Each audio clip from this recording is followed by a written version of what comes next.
Okay, as I worked with students of the Goa University between 2013 and 2016 to explore this old market in this town called Mapusa, which is basically a market town in Goa.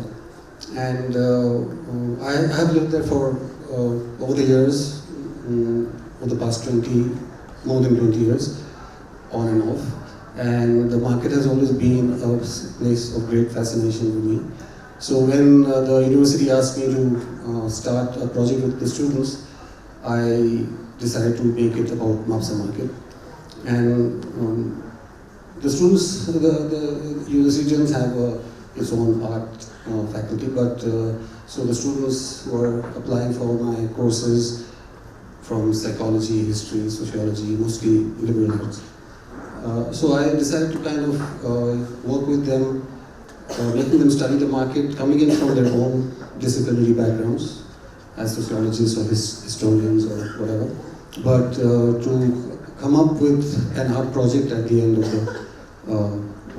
of each course, instead of writing a document or whatever. So anyway, so this is the image which is basically was part of the poster which will be put out for students to register for the course. For those of you who don't know Goa or Mapusa, this is just a quick background. I'll be quick with this because there's lots I want to share about this. So this is where Mapusa is located, in North Goa. This is the layout of the market itself, in the center of in the heart of the town of Mapusa. This is a view of the market. Just the rest of the city you can see around. The market is this particular bunch of the roofs that you see, mostly corrugated asbestos roofs, and some concrete structures. So it's a very historic market. It doesn't look historic, and this is why I find it interesting, because the Portuguese rebuilt this particular market in the 1950s, late 1950s. And so when we talk about heritage structures or historic markets, we expect to see something like, Crawford Market or New Market with old buildings. And so, but here there's nothing old in that sense, nothing heritage in the structures. But what happens inside the market is very old and traditional, and that's what, to me, is the value of the market. So here's some views of the market.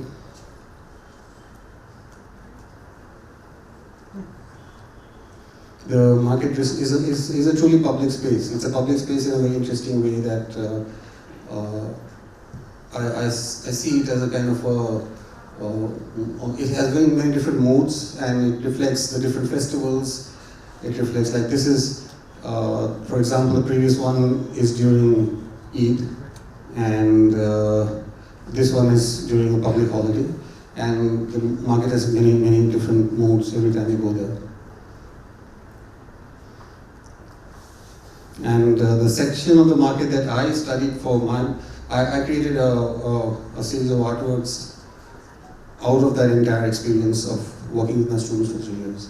So that I'll share that with you in the second part of this presentation. But I focused myself around this core of the market, which was the old fish market, which is not a fish market anymore, but where it's called the flower market now. And it's mostly women who've been selling there as vendors for generations. So they sell a lot of homemade produce and traditional Goan food and other materials. And I focused my own work a lot around this part of the market.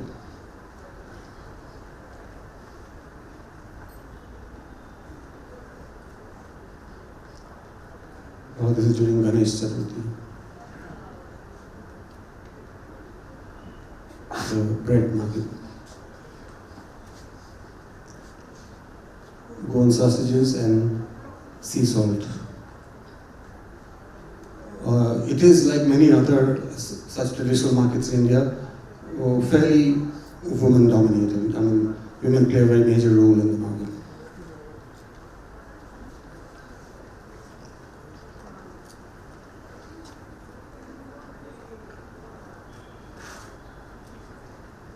and a few historical pictures of when the Portuguese originally built it in the late 50s. They made a cake the shape of the market, and the Portuguese governor sort of, and his wife.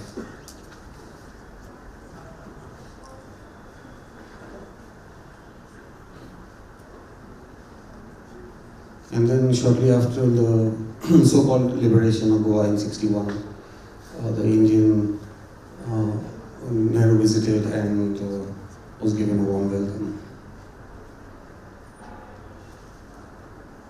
Indira Gandhi.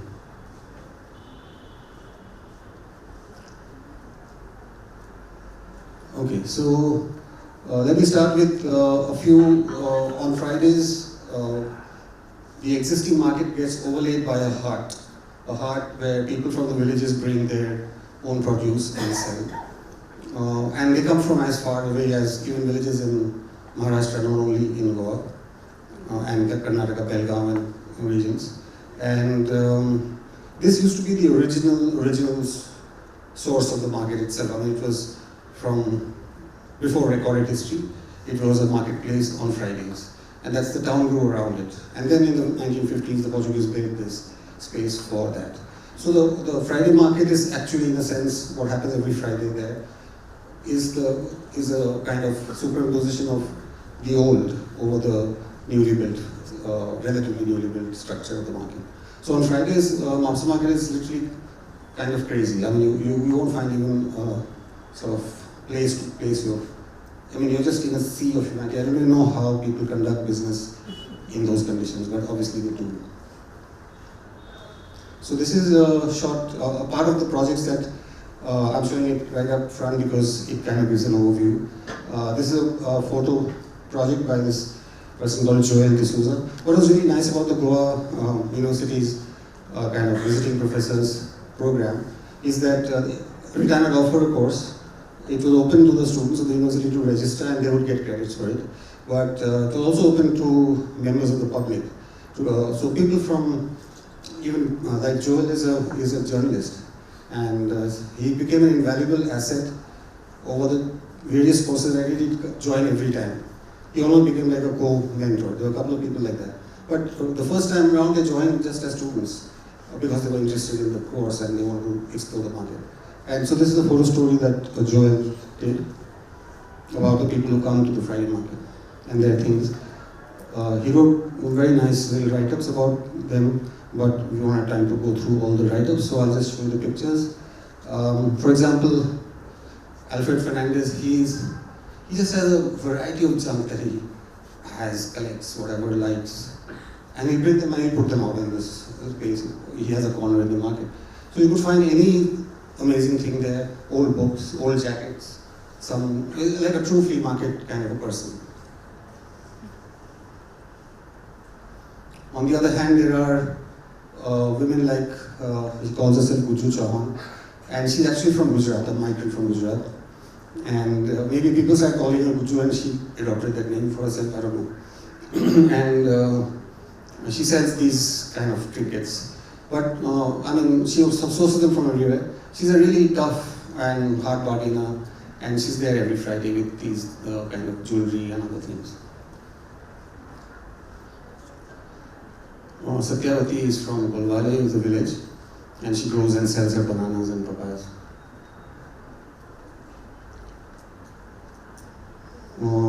Rajshri comes from Old Goa with red chilies, the special variety of red chili. People who have gardens, they actually have like little nurseries and they bring their plants for sale as well.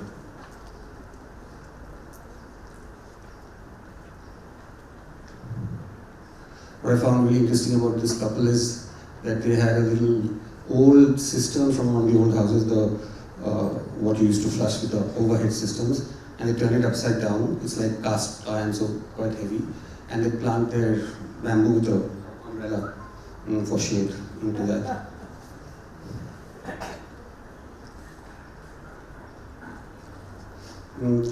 She's Maria from TV. She is part of a group of ladies who are like they are like traditional healers, and they collect herbs and healing medicine and plants from forests and hills. And they're like doctors because you go and consult them in the market on Friday. And they'll listen to your symptoms and they'll ask you questions, and then they'll mix their own little bunch of things and tell you what to do with it. And so they're like almost, they're like pharmacists, doctors combined. He's an old-time antique dealer. Anyway, so these are, every time I design a kind of a new poster for my courses, and there's 2 of them.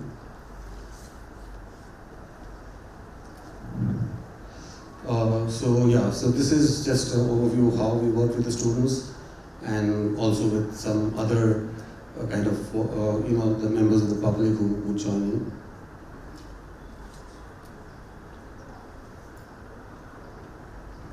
It was really interesting to get people to draw, and I forbade anyone from using their phones or cameras or videos, because that's the first thing that people start doing. And the whole point was to go in and observe first. And it was kind of, I say, if you draw people, if you draw things, even if you, whatever, I mean, everyone say I can't draw. But you just put your paper to pen, you observe. When you're trying to draw something or catch something, you're really observing that thing. And if you take a photograph, it's a momentary thing. You take a picture and then you've forgotten about that. You're not interested anymore, you're looking for the next picture. So I had to kind of get everyone to start drawing. Of course, some were better, some were not, but I have a very interesting series of drawings from various people, young people of Mapusa Market. So that was how it began every time.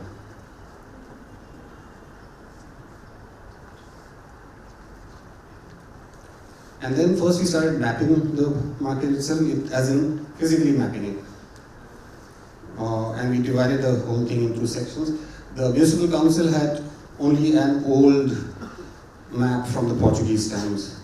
And the market had grown massively beyond all of that. But they had no real records. And we were talking about data, and this kind of reminds me of that. They had no records, so they were collecting taxes, they were giving permissions or withholding permissions, everything based on this really old archaic piece of document. So we set about updating it. And if you see, for example, we took just like close-up sections of each of these, and we started to fill in the details, like what has changed, what has been added, so we broke up into teams and we did that process.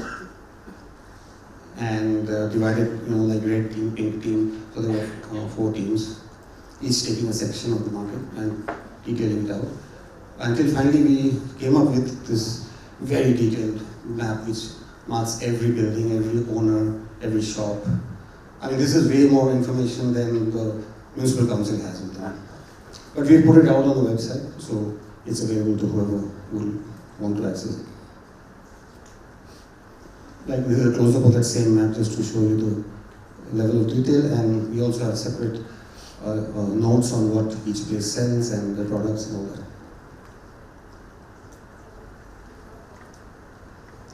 Okay, so I'll run you through a couple of exercises. We did a lot of exercises with the students on how you go about looking at a market and documenting it or understanding it.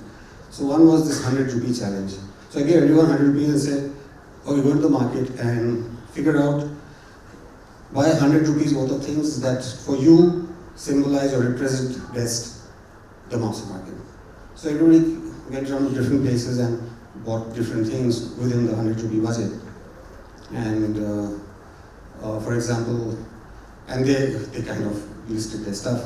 So like this guy Nash, he bought Goan sausage, a rosary, a cowbell, junk jewelry, and a teething baby's item. Or this other girl, Tamshir, she did these Nazar Pattu dolls and poi and a jasmine garland, avocado, which was in season, not being sold in the market at that time, patties. And Nelvin, who just loved bebinka, so he spent his whole 100 rupees on a big bebinka.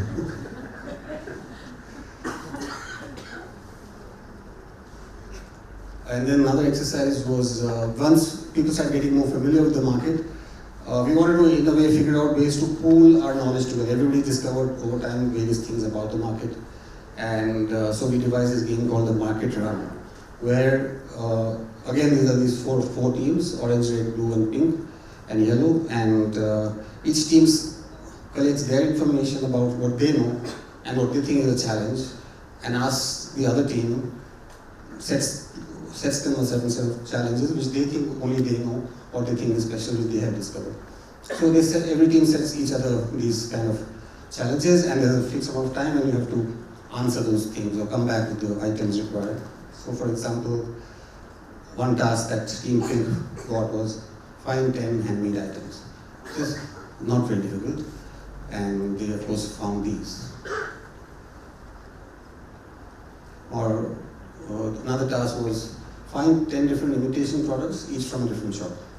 And it was very interesting because somebody had this handbag that says Nokia, and these fake Casio watches which are called Casio, and so on and so forth, Nike bags.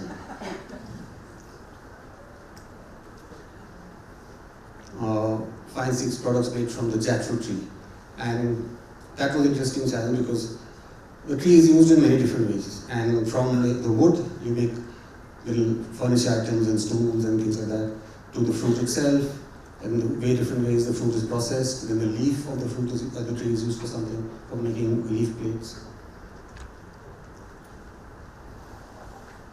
Local deities, and true to Goa's kind of still surviving sort of heritage of sharing and sort of tolerance of each of the two major communities. There is one Ganpati shrine and one shrine to Mother Mary. The different kinds of flower garlands to find, find 10 women with abolis. Aboli is a traditional flower from Goa which is used for these hair decorations. But that season was not the aboli season, so women were wearing many other kinds of hair decorations, and these were documented.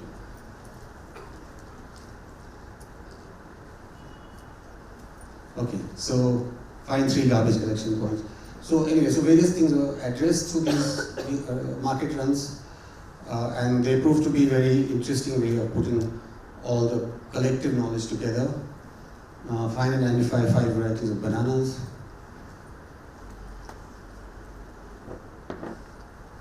And then this was find an object you don't know the purpose of and invent a function for it. And so somebody came up with this, like this green little plastic thing. And so functions, somebody said it is a dumbbell for weaklings.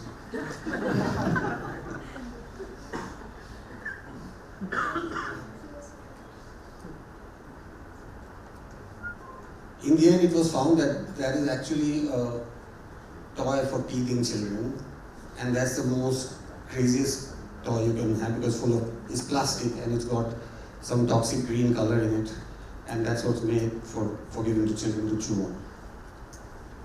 Anyway, so I'll show you a few more projects like this group, and they set about studying all the bananas in the market, many different varieties, and coming up with where they're grown, where they come from, what are the passages, as in how are they transported, and so they kind of made this big chart of South India because the bananas come from all over, including of course Goa and Karnataka, but also Maharashtra and other places. So these guys are history students, and it was really nice to kind of see them slowly get comfortable with the idea of drawing visual representation and using visual language to come up with their findings. She was one of the members of the public who joined. She already a watercolor artist, so she did this beautiful project of documenting these herbs that these ladies sell at the Friday market, finding out. And I got her in touch with a botanist, so that she actually kind of identified them not just by the local name but by the botanical names and wherever she could. And she made a very nice sort of a documentation with watercolor paintings and very descriptions, which is, we were hoping in the end it didn't happen, but idea was to make a kind of a booklet out of this because these ladies, they only speak Konkani, And today there are many people outside the Portuguese speaking community who come to them and would be interested in finding out more and using their services, but there's a language barrier. And a booklet like this could really be useful for them to kind of find a larger clientele.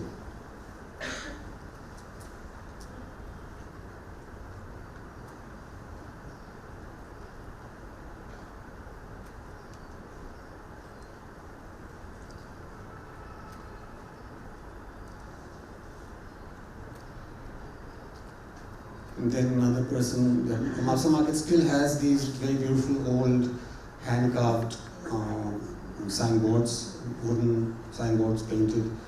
They are of course being replaced by digital ones now, but this person went around documenting all the signboards. And the shop owners, somehow in that process, they woke up to the fact that they have something special in front of their shop window or door, and some of them who had never thought about it, that it was worth documenting or worth talking about. And so they found, okay, sometimes we take these photographs and discuss it with people and then make a presentation. We were allowed to do presentations in the market on Sundays. So little by little, the people in the market got to become partners with us. It wasn't just us going and documenting them, asking them questions.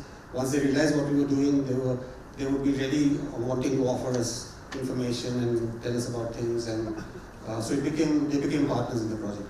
And I found that some of the shop owners with the old signs, suddenly after 1 week of doing that, next week I'd go back and the old sign has been cleaned up and dusted, and suddenly there's a kind of pride in the fact that they have a very special signboard.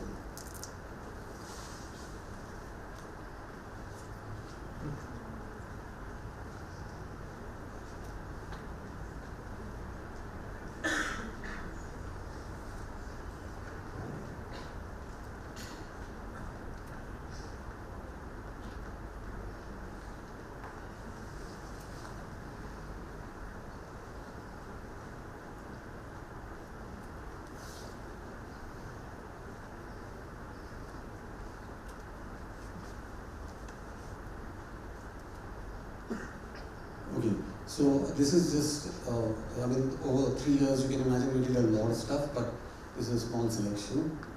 Now I want to show you, yeah.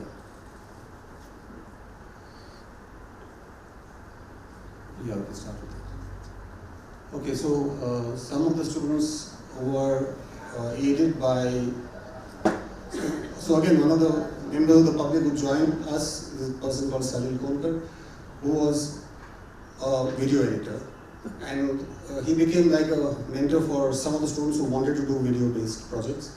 And I just want to show you 1 or 2 short films that they made.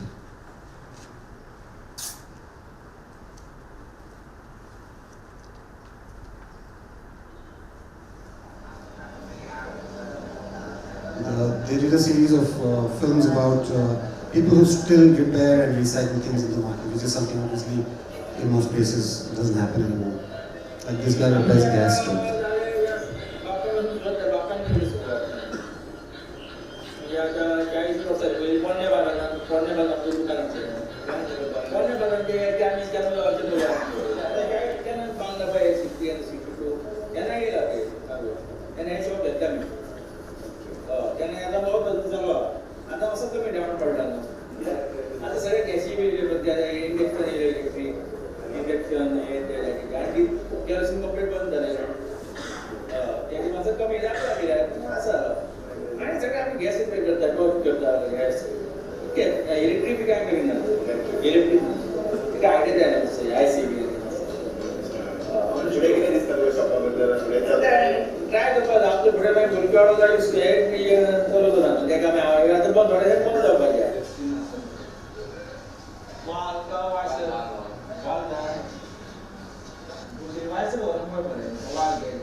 Role है, गरम करने का। किती गरम करते गरम करून घे गावी पेंट बी काढून तुका याचं बदला बी पॅटर्न असो डोळे पॅटर्न सगळे ना हां सगळे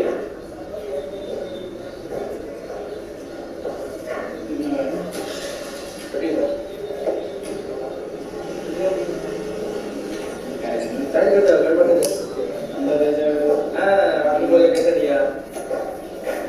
बरोबर आहे एकदी जरूर नाही बरोबर आहे बाय अरे गॅरंटी बरोबर आहे सगळं बरोबर आहे काय ना कोण सगळे बरोबर आहे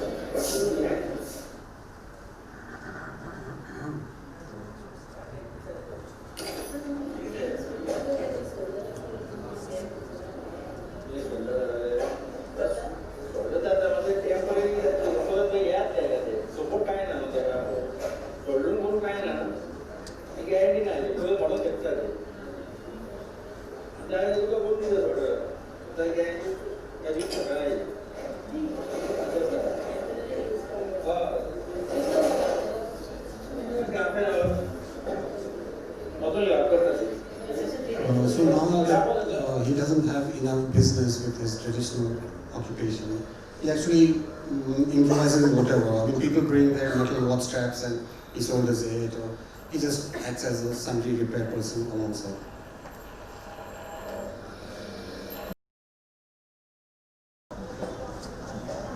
This is just a very interesting short film about head loaders in the market and how they carry and their paths through the market.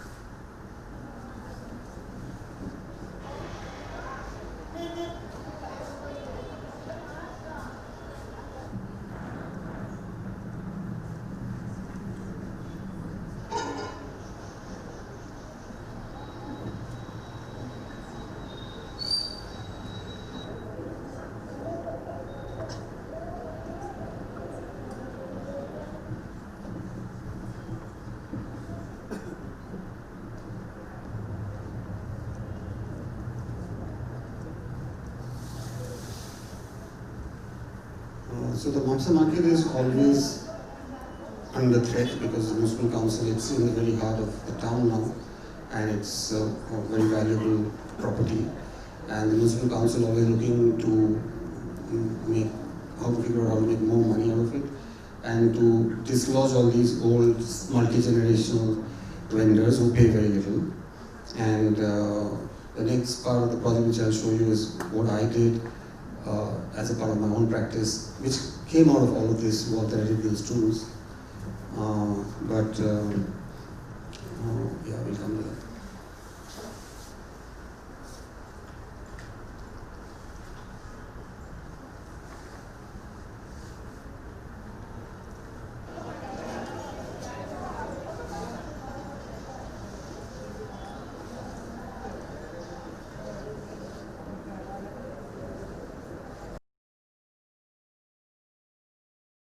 Mapusa's main bus stop is attached to the market on one side, and this little short film finally ends with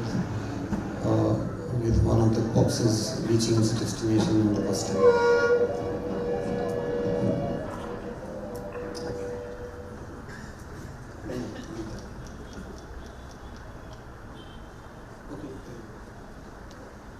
This is about a guy who repairs umbrellas, a very specialized niche kind of thing. But in Goa, having such a huge and heavy monsoon season, everybody uses umbrellas. And he actually is the only one who will repair however broken. And umbrellas often, they break because of that structure. And he's really good at repairing all kinds of umbrellas. And what's interesting is he's developed his own particular kind of tools and devices with which he works in order to do this work.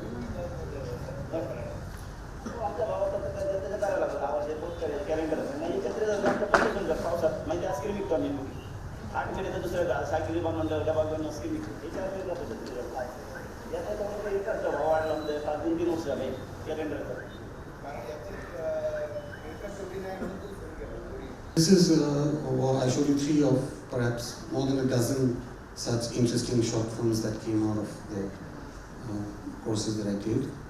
And now I should like to show you, there's the other PDF.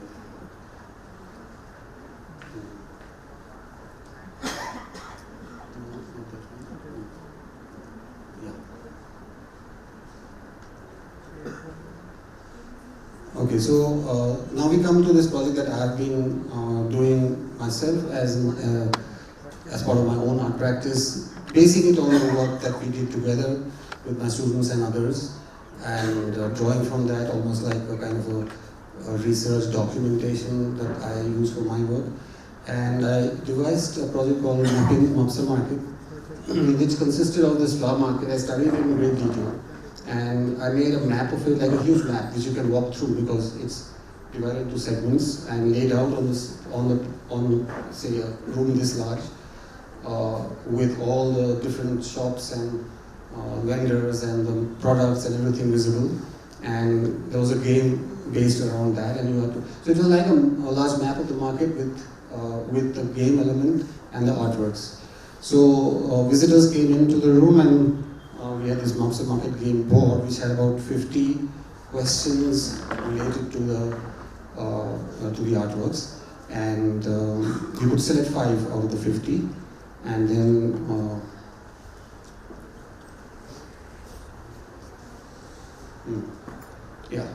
so this is the little cards, 50 different cards. You could read them and then decide which 5 you want to take the challenge with, and then. This is the layout of the room with the artworks laid out horizontal on the floor on platforms, and it covers the entire flower market, all the people and everything that's sold in that market. So this is how it looked when I showed it in Panjim, and.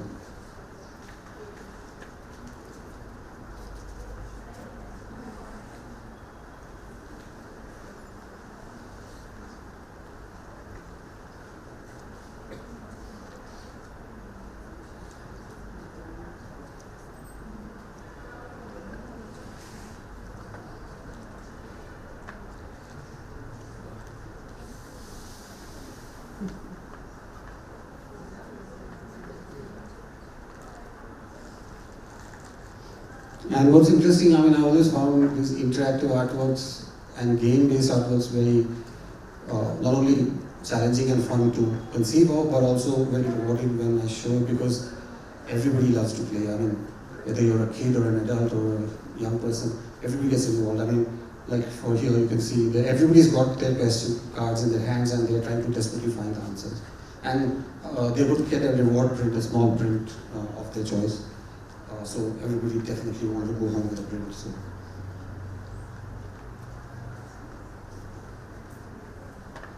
Some people try looking for the answers on Google instead of. But I had anticipated that and made the questions as a way I'm not likely to find it on Google.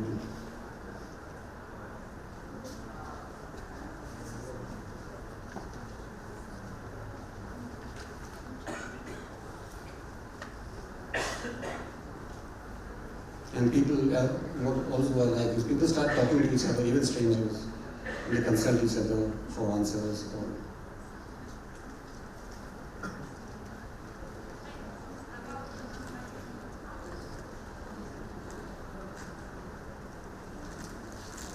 Okay, these are some of the question cards just to give you an idea of the kind of questions we had.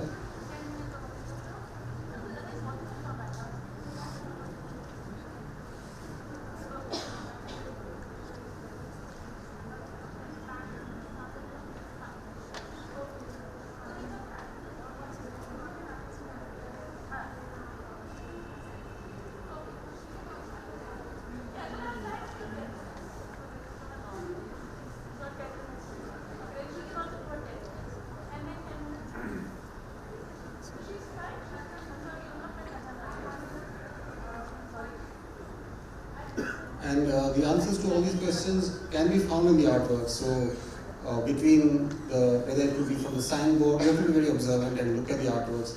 So it also was interesting because it was a way for people didn't just look passively, they were looking in a kind of active way, looking for details, trying to find things, coming to conclusions about what they saw, or putting two and two together to get an answer.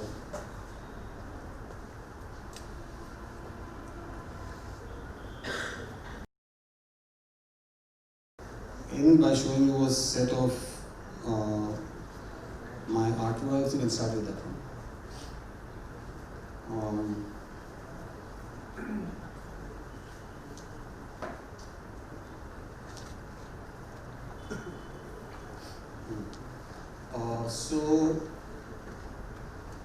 So this is, for example, a single row along one end of the flower market. So it's done.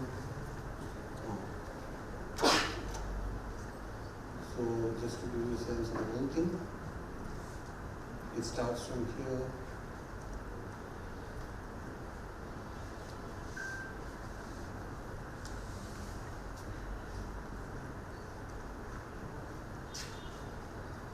So this was about 20 foot long.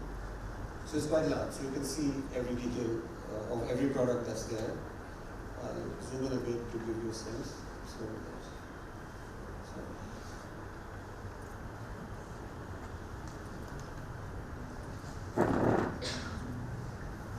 And there are lots of conversations. Now these conversations are interesting because all the shopkeepers are identifiable by their faces. I mean, Goa is not a huge place, a lot of people know each other.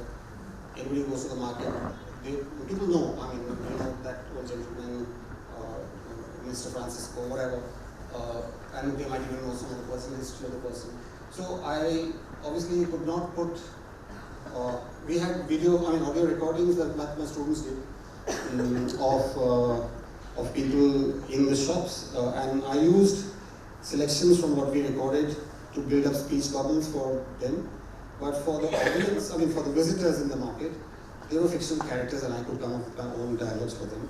So I built a kind of story around the market and around Goa using these kind of conversational dialogues between people.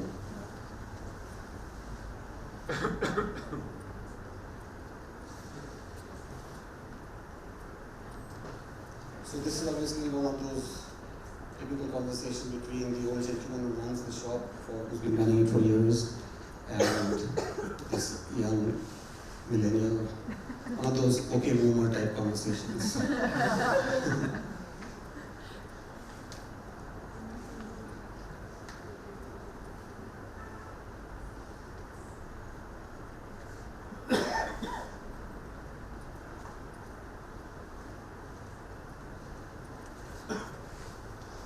And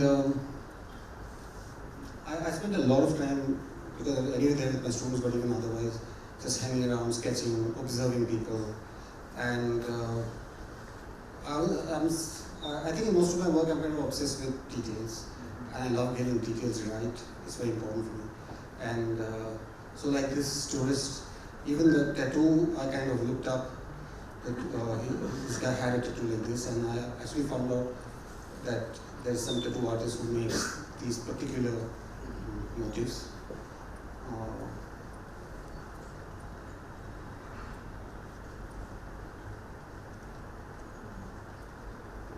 So what makes Mapusa also interesting is because there are now people from all over the world who shop there, and in response, the market keeps everything from the most traditional products to the most modern Chinese stuff or whatever.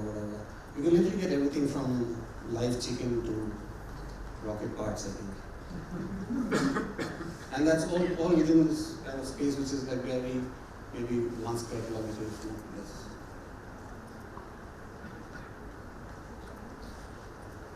But when I was showing it in Goa, I had a little, in the beginning I was kind of nervous because here I was creating this thing on the market and the name, and all Goans were going to come and see it. And I wasn't sure if I was pitching it right in terms of how easy or difficult the questions were. In the end, it worked really well and people really loved it and enjoyed it a lot. And for example, one of my most gratifying moments was when there were two old ladies walking around in front of this part of the artwork. And one of them pointed to this lady in blue and said, "Isn't that Ira?" And somehow at that moment, it felt like all my months of years of observing, of noting, of figuring out body language, expressions, hairstyles, clothes, it all kind of made, it sort of indicated all that, just that one point.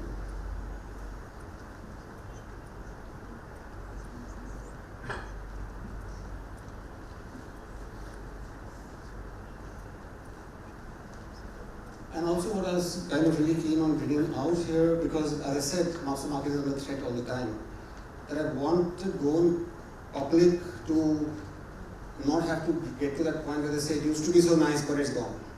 That you have to recognize, you take it so much for granted, a place like a market, that you don't really see that it's kind of falling apart and that there are larger plans being made to kind of profit from that land or that place, and the old people you used to know.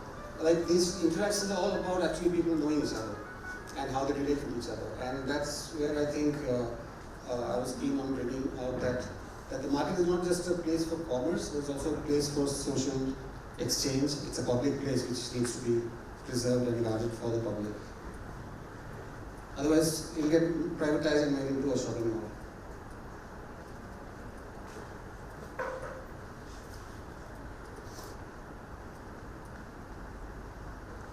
And then there are these, there's so many migrants working in Goa now, especially doing the hard work, the menial work. And there are the stories of migrants also. I mean, so this is a little story about this little romance beginning to happen between this young man who chops onions and the girl who peels the onions.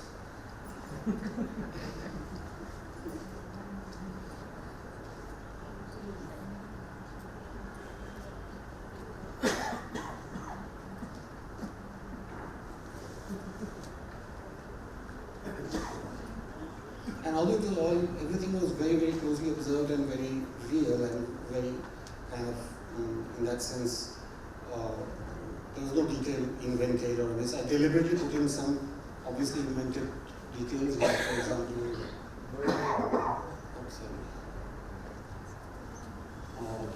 I'm sure you could see that,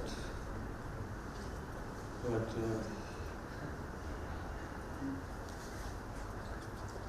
there's a cat and a bird having dinner there. So it was like little things to kind of, because people looking so closely at the images that I thought it would be more nice to kind of play little games with even that kind of close looking.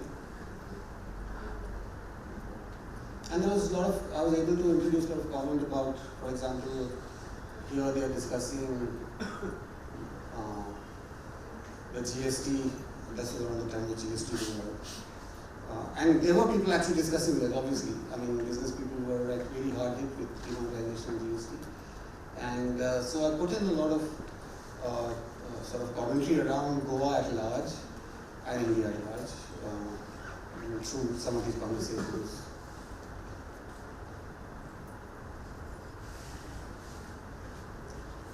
Okay, so there were 12 such artworks. I'll show you one more because I think we're running out of time. I will show you the red section.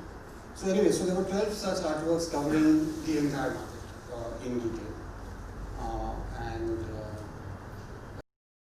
Apart from the rows along the sides, there were also, since originally this building was a fish market, there were also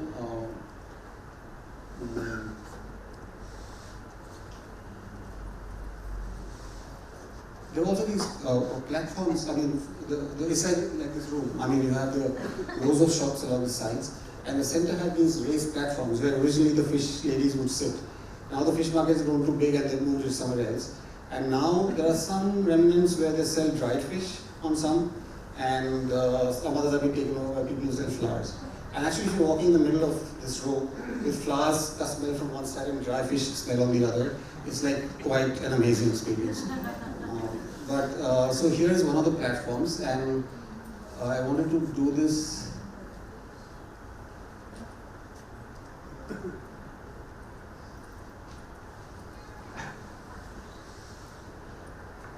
So this is like a multi-dimensional perspective because you're meant to walk around it.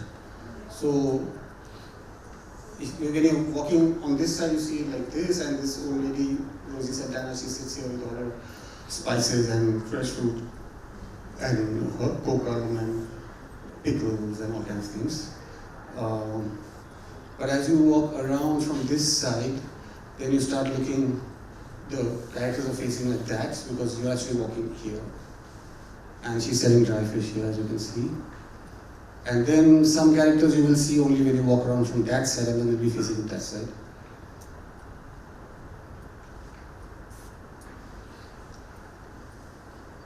I don't know if you saw this, one of the questions, sample questions that showed was, which is a craft that can be is practiced using both the thumbs and the hands and the feet. And that's actually weaving a flower garland. And the answer is here. You can see her hooking the thing on her toes and weaving the thing. So you have to be able to kind of observe these things, and you know the answer there, but where is it? I mean, you find it. These are all coconut jaggery, which is made from coconut sap. And this is traditional kind of product of Goa that these women make and sell at the market. So many of these things are the things that will no longer be available once these women leave or their further generations stop sitting at the market. And this is where I wanted, the whole purpose of this project in a way is to not only document who's there so that they can't get kicked out without documents, because it's like a visual documentation of, you can recognize everyone, they are named and their positions are marked. So it's usually mapping is a way to kind of disenfranchise people. It's like you go and map a place and you decide, okay, this is a wasteland, so like we've seen earlier, and this can be, people can be relocated from here to there, whatever. But here I wanted to make this mapping an exercise of empowering people who are there and to record them and document them, and so that there will always be proof that these people were here and this is what they did and this is how they looked and so on. So that is, well, I mean, there's lots I can show you, but this is basically, I think, what you can go through today. Thank you all for listening and watching. And